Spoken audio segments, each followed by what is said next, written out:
Indeed. versus All right, all right. our stuff. Heretic.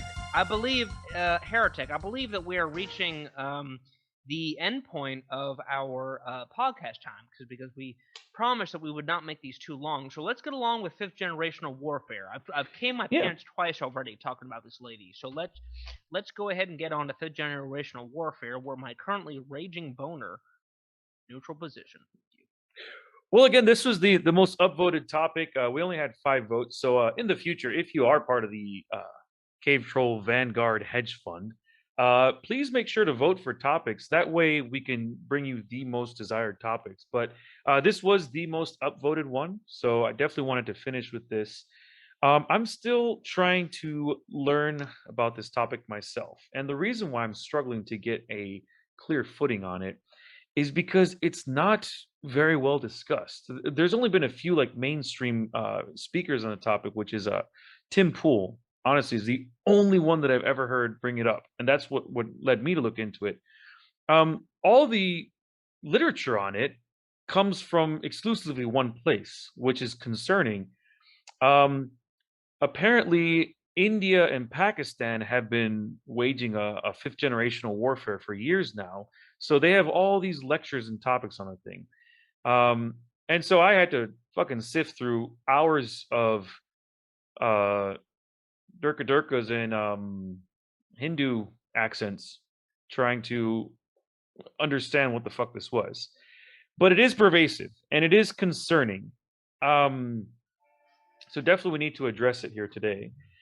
I just want to start off by introducing the topic, and then I wanted to try and do something a little bit different where we try to classify certain aspects of this generation of warfare with other generations of warfare that we're more familiar with. That way, our listeners are able to explain it, hopefully better than we can in the end, but at least latch on to the idea because we need to be fucking aware. We are fighting a world war right now, and fifth generational warfare is the way it's being fought.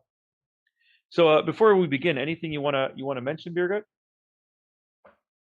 I will assert authority to you, Heretic, because I'm quite new to this subject, so I will let you lead the way.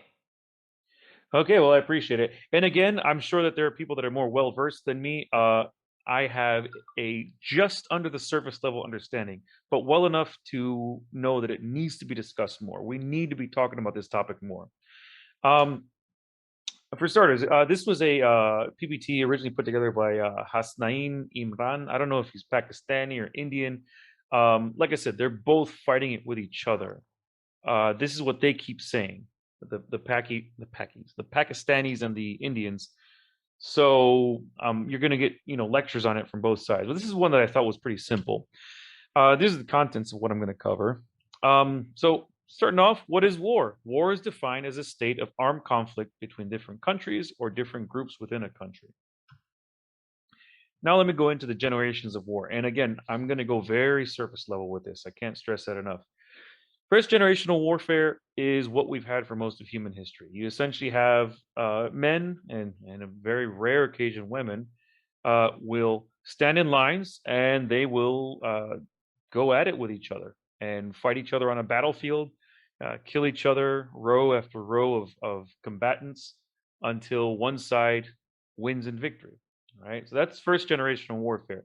Some common examples would be the warfare seen by Alexander the Great, his great battles, the Romans, all the way up to um, a shift in projectile warfare in terms of using gunpowder. And that leads us into second generational warfare. So, second generational warfare is when we started using guns and we started diversifying our tactics a bit. So, instead of people just rushing head on towards each other, uh, they started using like more tactics. You started using like trenches, and you would jump in because again, the projectiles were much more fierce, right? Um, Third generational warfare, the tactics become even more diverse. The weapons of war become even more diverse. Oh, sorry, just to jump back, some examples for second generational warfare would be the Revolutionary War, Civil War, American Civil War, uh, the Napoleonic Wars. Those would be some examples of second generational warfare. Third generational warfare is much more diverse tactics. Mainly, you have um, guerrilla warfare involved. You have missiles and rockets. You have aerial combat. Obviously, naval underwater combat is much more advanced.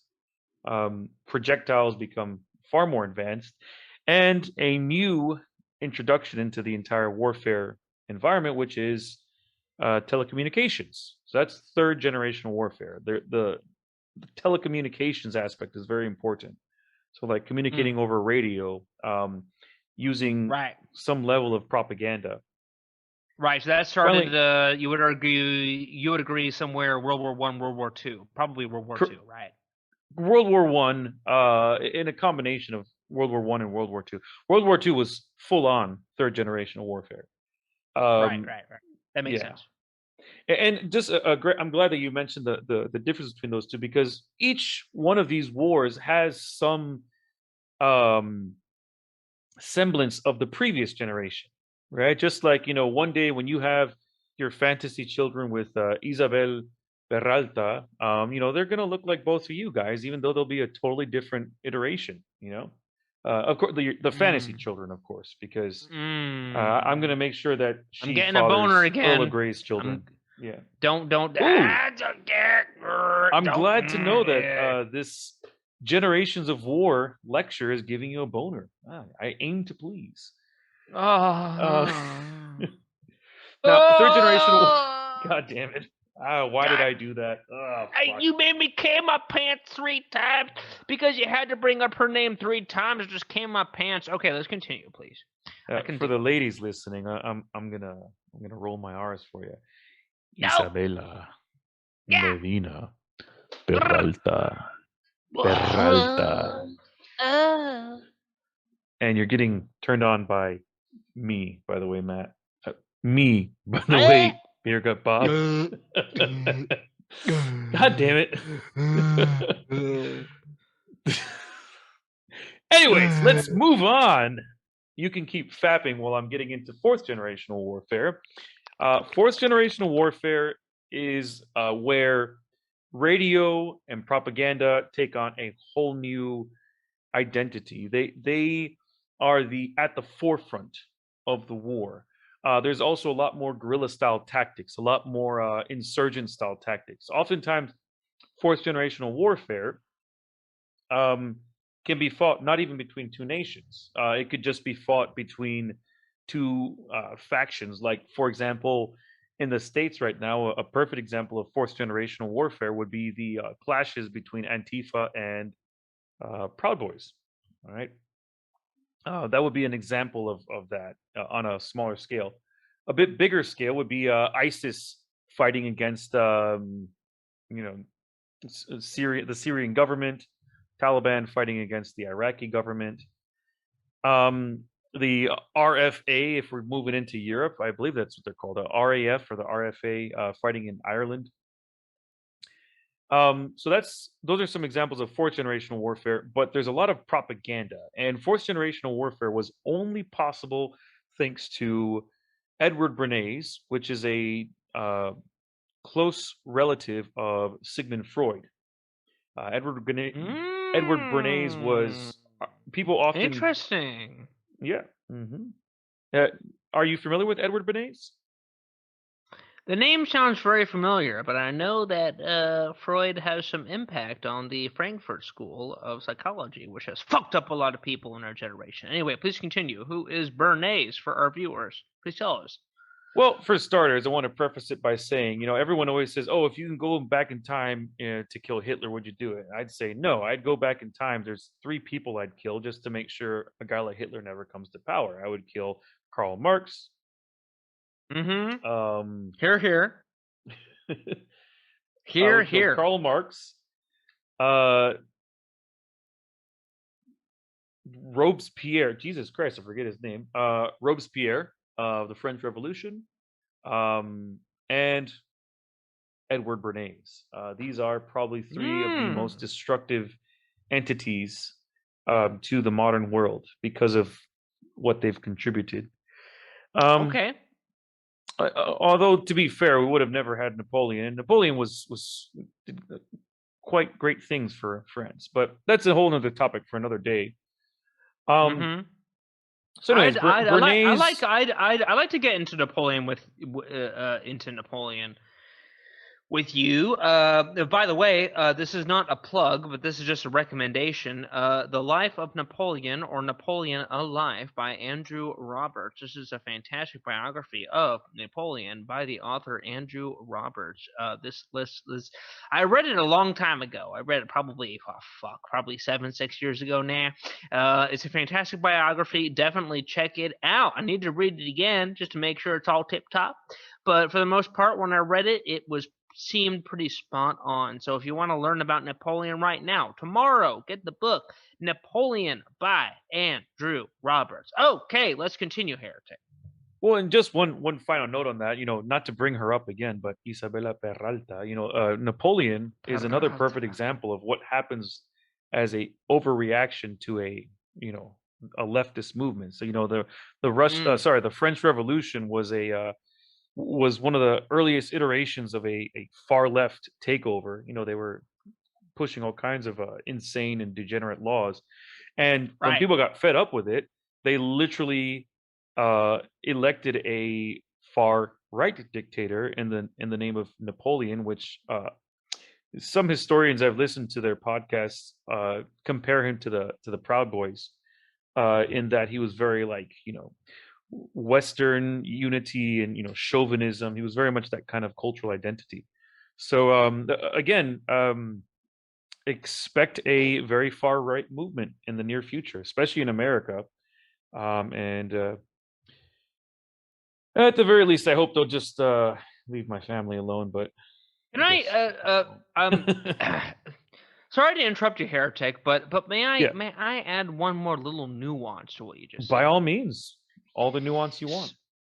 So we talked about racism earlier. We talked about Hmm. how racism is a social construct. What if I told you, and I think you and I talked about this, what if I told you that the left-right spectrum is also a social construct? I would agree. I use those terms knowing that I'm I'm well aware of what I'm doing when I use those terms. I'm guilty of it. But by all means, elaborate We more. all I want are. We all are. Many people are attracted to the left-right spectrum because it was designed the whole okay for all the viewers listening to our program right now. You have to understand, where do you place yourself on the spectrum? Well, probably if you're listening to our program right now, you place yourself on the right or the alt right. Here's the thing: get that out of your brain. A spectrum doesn't matter. to. Left, right, throw it right out the window. Flush it down the bathwater. There's only two things that matter in this world, Heretic, and I hope that our viewers learn this: is there's good ideas and there's bad ideas. The only Very good reason the point. left right spectrum exists is to create academic positions in which people can get on a fucking soapbox and basically promote ideas that are commonly accepted within the Overton window. For those not familiar with the Overton window, we'll just explain it briefly for a bit. Overton window is the idea that there are certain things within an explainable spectrum. So, like, these are the things you can talk about. These are the things you can't talk about, right? So the Mhm. Overton window basically says, okay, all the things that you can talk about go in the Overton window. So the left-right spectrum is just in the Overton window. But there's one thing that does not fit in the Overton window, Heretic, and you want to know what that is? Good idea.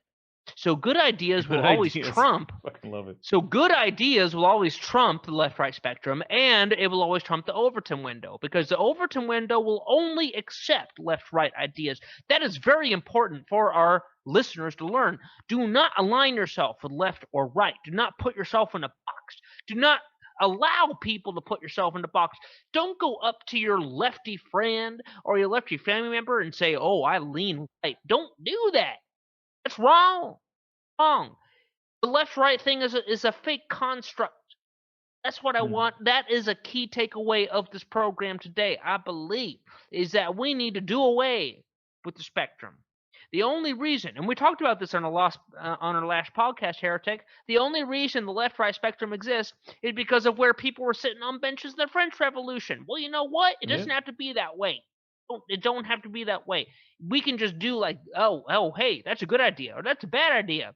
Mm-hmm. Okay, that's all I got to say about that. Let's proceed. Let's proceed, No, Heretic. that's beautifully put. And again, this is something that moving into the fifth generation of warfare, this is a perfect example of how they use fifth generation warfare to enact their goals, right? So, um, just to wrap up fourth generation warfare, there's a lot of misinformation, disinformation, but it's mostly spread through common media outlets. So, for example, the news. Um, one of the references I saw being cited was with fourth generation warfare, you use information. Like the ultimate goal is war, but to be able to obtain war, like obtaining war is the victory actually, because war means money, right? So, but the actual battle being fought is for the public's opinion, right? So a perfect example is during the Gulf War, during that conflict. Um, how did they use fourth generational warfare? Well, they paraded a small girl on stage who said Ugh, that Saddam ugh. Hussein was murdering people in front of her in a hospital in Kuwait, and everyone, cried and bemoaned, "Oh my God, it's so horrible." Turns out she was never even there. She was the daughter of the ambassador of Kuwait, which, Oh for the wow. love of God, can you find somebody that's not so high profile? Like eventually that was going to come out, but of course it went into war. Another perfect I did example. not know that, Heretic. That's very Yeah, interesting. That's very it interesting. bugs the Hmm. hell out of me every time I think about it. That People, actually, people this is using another people reason. using little kids to push their agendas. People using little kids to push their agendas. Don't just forget. Just remember that. Just Hmm. remember that powerful Yeah, people will use little itty bitty kids to promote their agendas. That's what they always yeah, do, and motherfuckers. 18-year-olds. Fuck them. They Yeah, should go to hell. Well, and 18, yeah. 18-year-olds. Let's I'm getting turned on. Never mind. Anyway, let Heretic, So, please. another perfect example is how we lied about weapons of mass destruction um, to go into the Iraq War. Um, the verdict is still out on whether or not we lied about gas attacks going to Syria. Gulf of Tonkin is another example of fourth generation warfare because we lied about we literally bombed our own ships with the Gulf of Tonkin. So these are strategies that are enacted using fourth generation warfare, and they are used to get the public's acceptance for our nation to go and waste money in a senseless foreign conflict. Um, and it ultimately leads to guerrilla fighting, guerrilla tactics, which is a combination of third and fourth generation warfare. So finally, you get your fifth generation warfare, and this is a much more advanced form of information warfare. Again, the Social ultimate goal media. is, yeah, exactly, social media. Um, so fifth generational warfare is an interesting development. Again, this is according to the creator of this PPT. It's an interesting development where non state warriors fight nation states out of sheer frustration without clear political objectives. And you're going to see that what's happening in America and to a greater extent in the West is a perfect example of us waging a fifth generational world war right now. So, fifth generation weapons of war, um, you have your social media, as you stated. You have your rebels, like the um, I forget if this is the Boogaloo Boys or this. Oh yeah, it is. It's on their things. The Boog Boys. You got your Proud Boys, and of course your Antifucks. You got your non-state actors. You got Elon Musk, literally against all these motherfuckers, at least as far as we know. And of course, the biggest fighters in this type of war, the news agencies. So you got your Breitbart, your Fox News, your Epoch Times, OWN, MSNBC, CNN, Newsmax, which, by the way, just want to point out that CNN got started covering the Gulf War. That's where they made their biggest break. And they were also the ones that were pushing that poor little girl narrative that sent us. So, you know, everyone who thinks that this is a recent development that CNN has always been pushing fake news, no, it's been since the beginning. So these are the fifth generation weapons of war, right? So what are the aims of 5G warfare? They're to spread disappointment against the homeland, demoralization, also a far left tactic, to make their peoples the rebels of their own government and security forces. Can you think of any examples in America where we are making the peoples the rebels of their own government and security forces? Anything come to mind, Birgit? Let's see. Anyone where there's a desert, not a lot of water, and very difficult to masturbate or have sex. Oh, you're thinking of Middle East. I was thinking more in the Oh yeah, good yeah, old yeah, yeah, US of yeah, yeah, A. yeah. Oh, right, right. Oh my God. Well, it is harder to have sex in the middle of the US of A heretic, also. Well, Fair. most definitely in the capital, you can't have sex at all. There's all that military there, right? Oh, I'll find out if I go there. But that's neither here nor there. Okay, let's continue. To destroy a nation's economy. Can you think of any country whose economy has been destroyed right now through information warfare? There's a country called let me look it up real quick. It's called the United States of what is it? Murisa?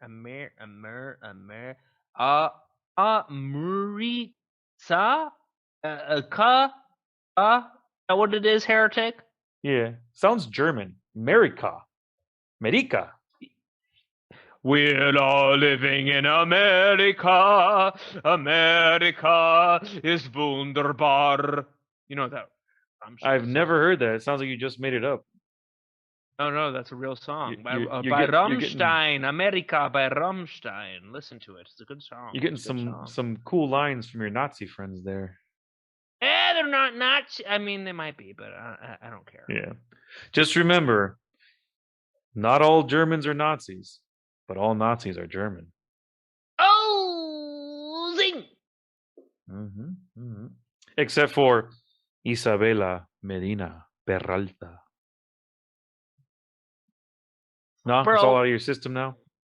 Bro, I've already came my pants 4 times tonight just talking about this chick. Let's just move on. I don't think I can take 5 times. My Tommy John, by the way, my Tommy John loungewear. I know I plugged this brand earlier tonight, but let me tell you, my Tommy John loungewear has handled a lot of cum tonight because I previously plugged it as premium loungewear, which it is, but you can't cum too much in the loungewear, but you may do, especially if you hear about the lady we've been talking about tonight. So just be aware. You can buy Tommy John loungewear from their website, TommyJohn.com, but just be aware that you cannot come into it liberally. No pun intended. Okay, let's proceed, heretic. Yeah, so blackmailing the government of that state, I think that there's more than enough evidence, even though it's difficult to prove completely, that a lot of state actors were blackmailed into committing the acts that they committed, especially in this last election, and partitioning the country, which means dividing it off. And you're of course seeing that in the U.S. right now. You got mask states where they have mask mandates. You got maskless states where they have no mask mandate. And this mask debate, it's extremely, keeps going on. It's going on full force. There's a huge mass debating happening across the whole country. Everyone's mass debating. Masturbate. So going into detail, to demoralize your enemy's citizens, again, America's a perfect example. What we're watching right now is the demoralization of the citizenry. I do want to point out one thing. People often confuse pointing out flaws in a movement with demoralization or blackpilling. Uh, Perfect example, when I started pointing out to people that QAnon might have been bullshit, that Trump was probably going to lose the election because they were going to cheat. So they were going to fortify. Excuse me. They did not cheat. They fortified. I swear. That's what I believe. People were, saying, "Oh, you're just being a black pill. You're just blackpilling." And no, pointing out things to be prepared for is not blackpilling. It's not demoralizing. So I don't know. What do you think, Birgit? Well, I mean, demoralization is an incredibly powerful tactic. To fuck with the emotions of your enemy is one of the top strategies. In fact, you could even argue it is the strategy to fuck with your enemy's emotions. Yes. There's an anecdote about the great boxer Muhammad Ali about how he fucked with the emotions of, I can't remember the famous Fraser, maybe someone Fraser. Again, Fraser. I hope that better boxing enthusiast. Maybe you know this, Heretic. Do you know the story because you said Fraser? I I know that they had a clash, so I have a feeling I get an idea of what you're going to talk about, but I don't know the story specifically. Right. So there's a strong psychological imperative to destroying the enemy, and it's usually because, well, again, we are reaching the end of our podcast duration, but at some point, I think in our next podcast, Heretic, I think we should focus a bit on the 48 laws because there are many psychological tactics that are being played right now that not only do we need to follow, but also fall into the context of what is being done right now, especially on Capitol Hill. So let me get into my deeper theories another time. But I will concisely say right now that demoralizing your enemy is one of the most powerful strategies, if not the most powerful strategies. I would agree. But I do think that there's a difference between being demoralized and identifying flaws in one's progression towards victory. So, and I guess we just leave it at that. But this is one of the tactics of fifth generational warfare. The other one is again to make their people the rebels of their own government. We talked about that. MAGA is a perfect example to destroy a nation's economy. America's economy is fucked. In fact, that was one of the rallying points as to why you shouldn't vote for Trump, right? Look what he's doing to our economy. It has nothing to do with the fact that we're shutting down our states because we want to make him look bad. He's destroying our economy. Motherfuckers. Anyway, let me calm down. Let me fucking calm down because I'm getting angry. Let me actually help me calm down a bit. To help me calm down a bit, I'm gonna just go back to this lovely picture right here. There we go. So lovely. God damn it! I haven't even changed my underwear. Do you realize that I'm sitting in a puddle of my own dried semen? Do you realize how that makes me feel, Heretic? Good Lord, it dries that fast? Jesus Christ. Okay, blackmailing the government of the state. All right, go, Heretic. Go. Yeah. Speaking of blackmailing the government of that state, again, many incidents of this coming out that we talked about already. Partitioning the country, and they've been doing that now. So how do we... Good day, followers of Cave Troll Cognition. Thank you all for tuning in, new ones and also old ones who are subscribers. Please support our sponsors, our great friends, American Grayson, the face of the America First movement. You can follow him on Telegram and also Trovo. He's also known as Earl Grey, as well as Rooftop Korean. Rooftop Korean is doing very good work as well. She's got a nice darker complexion for our diversity quota, so please follow her on Telegram as well as Trovo. And finally, if you like our content, please like or dislike, that's okay, but also subscribe on our 3 channels, YouTube, BitChute, and also Rumble. And what would also be really great is a comment, because we love those spicy comment sections. Thank you for enjoying our program.